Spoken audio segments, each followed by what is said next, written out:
তো নড়িবে সম্বল হবে মরলাঠি। আমার স্ত্রী পরিজন সকলে বলিবে, আত্মীয় স্বজন সকলে বলিবে, এ জঞ্জাল মরিলে বাঁচিরে মন আমার। মানুষ হইয়া জন্ম লইয়া মানুষের করিলাম কি। জোরে বলেন ঠিক কিনা? কি করলেন? মানুষ হিসেবে জন্ম নিলেন, কি করলেন? আগা কেটেছেন আর মুসলমান হয়ে গেছেন, তাই না? সহজ। এই যে মসজিদ আমার ভাইরা বানালো, আপনি জানেন এই মাদ্রাসা, এই যে তালেব ইলমরা, এদের কাছে দোয়া চাওয়া লাগবে না। এই যে আমার ভাইরা, আমার হারুন ভাই সহ যে অনেক ভাইরা, আমি অনেকের নাম জানি না, আমার ভাইজান সজারা, আপনারা মাহফিলটাকে, এই মাদ্রাসাটাকে, মসজিদটাকে বানাইলেন, আপনারা জানেন কি হবে? আমার দিকে তাকান, চমৎকার কথা। বাচ্চা হারুন রশিদের জামানায় হারুন রশিদ সমাজের লোকদের ঘেরাক দিল, এবার সমাজের মানুষেরা, আমি তোমাদের জন্য একটা মসজিদ তৈরি করে দেব, মসজিদ বানাই দিব, তোমরা মসজিদের ভিতরে নামাজ কালাম আদায় করবা, কিন্তু খবরদার এই মসজিদে তোমরা দান সদকা করবা না, তোমাদের নিষেধ থাকলো। মসজিদ বানানো হলো, বানানোর পরে আল্লাহ রাব্বুল আমিনের ফেরেশতারা, বাদশা হারুন রশিদ গভীর রজনীতে ঘুমায় আছে, কিছু ফেরেশতারা হারুন রশিদকে স্বপ্নের ভিতরে জান্নাতের ভিতরে নিয়ে আনিয়া জান্নাত গুলো ঘুরাই ঘুরাই দেখতেছে। বাচ্চা হারুন রশিদ জান্নাত গুলো ঘুরে ঘুরে ঘুরে ঘুরে দেখার পরে, হারুন রশিদের জান্নাতের পরে ওই জান্নাতের পাশে এমন একটা জান্নাত দেখা যায়, বাচ্চা হারুনের জান্নাতের থেকে ওই জান্নাতটা আরো বড়। ভালো জোরে বলেন আল্লাহু আকবার। বাচ্চা হারুন রশিদ ওই ফেরেশতাকে রাখতে বলতেছে, এই ফেরেশতারা, আমার জান্নাতের পাশে যে জান্নাতটা দেখতে পাইলাম, এই জান্নাতটা এত সুন্দর জান্নাত, এই জান্নাতটা কি আমার? বলে না না হুজুর, না, এই জান্নাতটা আপনার না, খবরদার আপনি এই জান্নাতে যাইবেন না, এই জান্নাতের সামনে যাইবেন না। বাচ্চা হারুন রশিদ ডাকতে বলে, ফেরেশতারা, এই জান্নাত কার জান্নাত? তুমি আমার কাছে বলো। ফেরেশতারা ডাকতে বলে, এই বাচ্চা হারুন রশিদ, এই জান্নাতটা আপনার মসজিদের কাজের সাথে সংশ্লিষ্ট ছিল। রাজমিস্ত্রির একটা রাজমিস্ত্রির হেলপার জোগাড়ে বলেন তো আপনারা, রাজমিস্ত্রি হেড মিস্ত্রির সাথে যে কাজ করে, এদের কি করে আপনাদের সাথে? কি বলে ভাই? জোগাড়ে বলে। এই বাচ্চা হারুন রশিদ, এই জান্নাতটা আপনার মসজিদের রাজমিস্ত্রি জোগালের সাথে, এই জোগালের জান্নাত বাদশা হারুন রশিদের চোখটা ভরে উঠে গেল। হায় হায়, আমি জামানার সব থেকে বড় বাচ্চা প্রতাপশালী মানুষ, জান্নাত বানাইলাম, মসজিদ বানাইলাম আমি। আল্লাহ রাব্বুল আমিন আমাকে মসজিদ বানানোর কারণে আমাকে জান্নাত দান করলো। আমি জান্নাত ঘুরে ঘুরে দেখলাম, কিন্তু আমার জান্নাতের পাশে এত সুন্দর জান্নাত, এটা কিসের জন্য বুঝতে পারলাম না। আর দিবে দিবে একটা আল্লাহর ওলিকে দিবে, আলোকে দিবে, ভালো মানুষকে দিবে, কিন্তু রাজমিস্ত্রির জোগাড়ে তার কি এমন আমল আছে, তাকে জান্নাত দিল, আমাকে জানতে হবে। ঘুম ভেঙে পরের দিন সকালবেলা উজিরকে ডাক দিল, ডাক দিয়ে বলল, হে উজির, যাও, চলে যাও, সমাজের ভিতরে, এলাকার ভিতরে যারা আছে সবাইকে ডাক দাও। ডাক দেওয়ার পরে সবাইকে ডাক দাও। ডাক দেওয়ার পরে সবাইকে বলো, আগামীকাল বাদশা হারুন রশিদের দরবারে আপনাদের সবার দাওয়াত থাকলো। পরের দিন সবাই আসলো, খাবার দাবার দেওয়া হলো। খাবার দাবার শেষ করে একজন ডাক দিয়ে বলতেছে, বাদশা হারুন রশিদ ডাক দিয়ে বলে, আপনাদের ভিতরে আহমদ নাম আছে কি? আপনি একটু উঠে দাঁড়ান।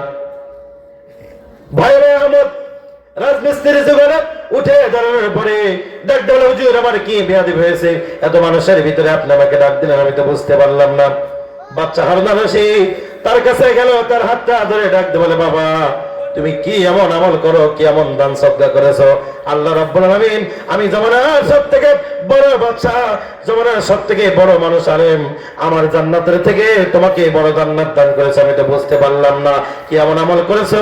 তুমি কি দুনিয়ার ভিতরে মসজিদ বানাইছো না মাদ্রাসা বানাইছো? আমার কাছে বলো। বলে, হুজুর কি বলতেছেন?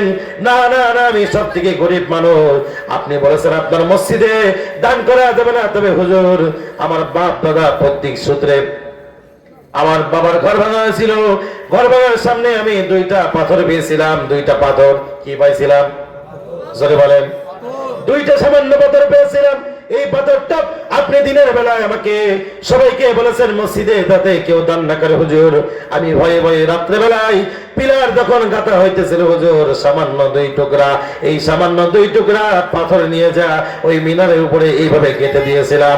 আমার আল্লাহ মনে হয় আমার সামান্য দানটাকে কবুল করেছে মসজিদের জন্য, এজন্য আমার আল্লাহ মনে হয় মসজিদের জন্য এই জান্নাতটা সামান্য দানটাকে কবুল করে আমার আল্লাহ এই জন্য মনে হয় আমার জন্য জান্নাতের ব্যবস্থা করেছে।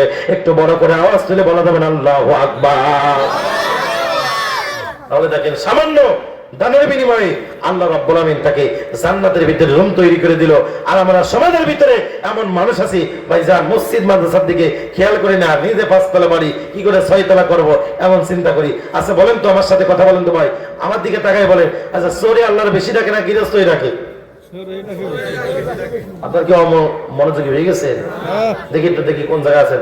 নারে তাকবীর, আল্লাহু আকবার, নারে রিসালাত, নবী রাসূল যেখানে, আমরা আছি সেখানে, কোরআন সুন্নাহ যেখানে, আমরা আছি সেখানে, ওয়াজ মাহফিল যেখানে, আমরা আছি সেখানে, আলেম ওলামা যেখানে, আমরা আছি সেখানে, নামাজ আছে যেখানে, আমরা আছি সেখানে, সুদের টাকা যেখানে, আমরা আছি সেখানে।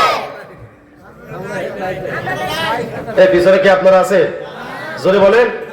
কিছু মানুষ তাকবীর দিলে চুপ করে আছে যে হুজুর কি কয়, মানে বুঝে ফেলাইছে মাঝারি হুজুরি ওয়াজ শুনতে শুনতে সব বুঝে ফেলাইছে, চিন্তা ভাবনা করে একদম কায়দা করে টাইট করে আছে না হুজুর তো কথা একটা বলবেই, তাহলে সিগন্যাল দিতে হবে অনেক জায়গায় তালে তালে কয় হুজুর আমরা আছি সেখানে, মানে ওই জায়গায় ঠিকই ওয়াজ শুনছে, ওর মন চলে গেছে তবারকের কাছে।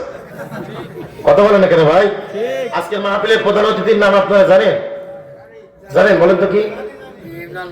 আরে না, ইমরান মাজারি তো খয়রাতি। আজকের মাহফিলের প্রধান অতিথি হচ্ছে তবারক, ঠিক না বলেন? তবারক যখন দিয়ে হবে তখন দেখবেন কিছু পাগলের মতো সুইটা চলে যাবে, সল গেলে আমার কাজ হবে না।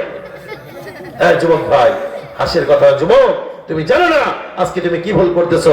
বাইরে থাকলে তোমার ঠান্ডা লাগবে, আর এই জায়গায় আসলে আল্লাহ চাইলে এর বিনিময়ে বসার কারণে তোমার নসিবকে পরিবর্তন করে ভালো করে দিতে পারে। বলে করে বলেন সুবহানাল্লাহ। এই বুঝতেছেন, একটা যুগারি সামান্য একটা ইট দান করলো, সামান্য একটা ইটের পাথর দান করলো, মিনারগুলোর কাছে আল্লাহ তাকে জান্নাত দান করলো। বড় করে বলেন সুবহানাল্লাহ। বন্ধুরা আমার খেয়াল করেন, মূল কথার দিকে চলে যায়, সময় নাই গোছাইতে পারবো না ইনশাআল্লাহ, টাইমের দিকে চলে এসেছি। আমার দিকে গভীর ভাবে খেয়াল করেন, বাজার আমি আপনাদের বোঝাইতেছিলাম। আল্লাহ রাব্বুল আমিন দেখতে পারো, আরে হুজুর মানুষ এখানে বসেন না কেন? বসেন, আরে আসেন, ইমাম সাহেব হুজুর আসেন, আমরা সব ভাই ভাই আসেন, বসেন বসেন বসেন। হুজুর আমারে পর ভাবতেছে, আপনারা বুঝতে পেরেছেন তো নাকি? আচ্ছা বলেন তো ভাই, আলেমরা যদি একই কাতারে আসতো, আলেমরা যদি সমস্ত শোনেন যার দ্বারা আকীদা তার কাছে, কিন্তু আমাদের আলেমদের পরিচয় আমরা পরিশেষে দিন শেষে সবাই আলেম। কথা বলেন ঠিক কিনা ভাই? কিন্তু এগুলো কিন্তু আমরা মানি না। কে সুক্কা টুপি, কে লম্বা টুপি, কে 5 কিলো টুপি, ডোন্ট মাইন্ড প্লিজ। আমি মঠবাড়িয়া মাহফিল করতে গেছি, তারপরে সাইদি সাহুদুর এলাকায় মাহফিল করে আসার পথে আমি যখন আসতেছি আমি একজনের সালাম দিলাম, কিন্তু সে আমার টুপির দিকে তাকায় আমার সালামের আর উত্তর দেয় না। আর একবার লোকটা শুনতে পারে না, আমি আবার দিলাম, ও আমার দিকে তাকায় উত্তর দেয় না। কি নিয়ে ঘটনা কি? পরে বুঝলাম তেরা হাল তেরি জাল হয়ে মাকসুদ তেরা মাল হয়। মানে কথা বোঝেন না, আলেমরা বুঝবে। ডক্টর ইকবাল বলেছেন তেরা হাল তেরি জাল হে মাকসুদ তেরা মাল হে। গোটা দুনিয়ার চিন্তা চেতনা হলো ভুয়া মিথ্যা, আর মানুষের চিন্তা চেতনা মালের মতো। কথা বলেন ঠিক কিনা ভাই? আপনারা বলতে চাইছিলাম না, শোনেন। আমরা চিন্তা করি যেই হুজুর যত বেশি বড় হাদিয়া নেয়, যেই হুজুর যত বেশি টাকা নেয়, যেই হুজুর যত বেশি হাদিয়া নেয়, ওইটা মনে হয় তত বড় হুজুর। এই কথা কন না কেন আপনারা? ঠিক আছে না? আমি যদি হাদিয়া বেশি নিতাম, মোটামুটি কমিটির কাছে ভাই আমার টাকা 10,000 পাঠান আর গেলি আর 50,000 দেবে, তাহলে মানুষ মনে করে তুই কত বড় হুজুর, এত টাকা নেয়। আই হাই, আগে আজকে তো সাইদি সাহেব হুজুর, বৈরাবী হুজুর, যুক্তিবাদী হুজুর। আগের দিনের মাহফিল গুলো, শোনেন চাচা, আগের দিনের মাহফিল গুলোই বেনামাজি নামাজি হইয়া কাঁদতে কাঁদতে হেদায়েতের মালা গ্রহণ করে মাহফিল থেকে বাড়ি যাইতো। জোরে বলেন ঠিক কিনা ভাই? আর আমাদের যুগের বক্তাদের ওয়াজ শুনে কেমন হয় জানেন? ওরে বাবা, বক্তা বিশাল বড় গরম, আমি ওয়াজ করতেছি আপনারা গরম হয়ে গেছেন, লিল্লাহি তাকবীর দিয়ে আমাকে গরম করে দিবেন, আমি তখন আর একটু ফিনিশিং দিয়ে স্টাইল মেনে চলে যাবো। আচ্ছা কোন তো ভাই, রাস্তায় যদি মায়ের খাই তাহলে আমি আর আমার ড্রাইভার ছাড়া আপনাদেরকে খুঁজে পাওয়া যাবে না? কথা বলেন কথা বলেন। এত পাগল শামসুদ্দিন না যে আমি আপনারা তাকবীর দিলাম আমি গরম হয়ে আপনাদের, না না না না, আমি ইমরান মাঝহারি, ছোটও না বড়ও না, কয় না ছোট না বড় না, কি বলেন? মাঝহারি। আমি একেবারে ওই যে কয় না যে যখন আম খাবা মাপনে খাবা, পাশার মাপনে খাবা। আজকে আমাদের চিন্তা চেতনা, এই শোনেন, আমরা বক্তা দাওয়াত করে নিয়ে এসে 80,000 টাকা, ওরে সর্বনাশ, কিন্তু মসজিদের ইমাম সাহেবের বেতন দিনা 5 মাস, কথা হয় না কেন ভাই? আছে না বলেন? তাহলে কি আপনি হেদায়েত হবে বলেন তো? জান্নাত কি মামু বাড়ির মোয়া নাকি? এত সহজ? বর্তমান কিন্তু হেদায়েত হয় না। কেমন করে বাদান? আমার দিকে তাকান, দিলটা ঘুরাই দেন। যেইভাবে ঠান্ডা আসতেছে, যেইভাবে কুয়াশা আসতেছে, আপনারা বসে আছেন মাশাআল্লাহ, আপনারা 2, 4 জন, 5 জন, 10 জন হাঁটা দিলে আমি কিন্তু হাঁটা দিতে পারি, কিন্তু বসে আছেন, আমি আজকে কিন্তু বাদান বিপদে পড়ে গেছি।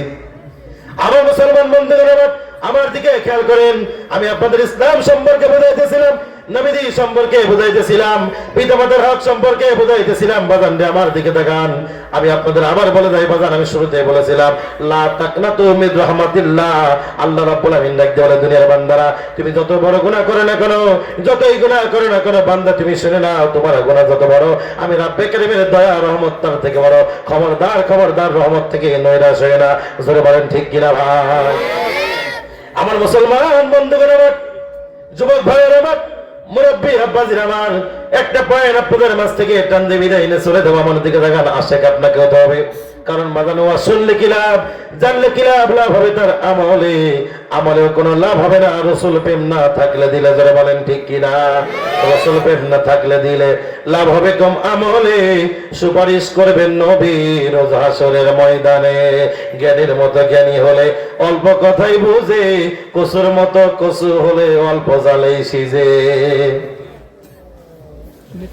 আপনি কেমন করে নবীরা শেখাবেন, কেমন করে নবীরা মহব্বত করবেন? আজকে যারা মাহফিল সাজাইছেন বাজান, আপনারা পারতেন গান দিতে, আপনারা পারতেন খারাপ কাজের দিকে টাকাগুলো ব্যয় করতে, আপনাদের জীবন ধন্য বাজান।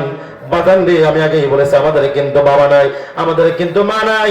ওই কবর থেকে আজকে আমাদের মা বাবা, আমাদের আপনজনেরা, আমাদের মা বাবা, আমাদের আপনজনেরা ওই কবর থেকে আজকে ডাকতে বলতেছে, এই গেন্দু ব্যাপারী দামে মসজিদের হে হামিদ বিদ্যার ব্যাপারীরা, আপনারা শুনে নিন, আপনাদের কবর থেকে আমাদের মা, আমাদের বাবা ডাকতে বলতেছে, সন্তানেরা আজকে তোদের জীবনটা ধন্য, আমাদের জীবনটাও ধন্য, তোদের মতো সন্তান আপনজনে রেখে এসেছি। কারণ বাজার, আপনারা আজকে জানেন না, কবর থেকে আপনার মা, আপনার বাবা একটু দোয়া চাইতেছে। আমার সাথে বলেন, দোয়া লাগবে কি লাগবে না? জোরে বলেন, আওয়াজ তুলে বলেন, মনোযোগ লাগবে কি লাগবে না? আমার দেশে আমার কিছু ভাই সাহেবরা আছে, নামাজ শেষে দোয়া করে না, আছে না ভাই? কথা বলেন, আছে কিনা বলেন? আমি ভাইদের নাম দিয়েছি নেড়া মুসল্লি। কি মুসল্লি? জোরে বলেন। ওরে ইমরান মাজারি যখন বলে, তখন কারোর দিকে তাকায় বলেন স্টেট ফর। বাবের বিরুদ্ধে কথা বললে, বাবের বিরুদ্ধে মাসালা গেলে বলে দেবো, কারণ রাসূলের কদম থেকে আমরা শিখেছি, সাহাবীরা বলেছে, ইয়া রাসূলুল্লাহ, আপনার বিরুদ্ধে যে কথা বলবে তাকে মাফ করব না, হোক সেবা, হোক সেবা। কথা বলেন ঠিক কিনা ভাই?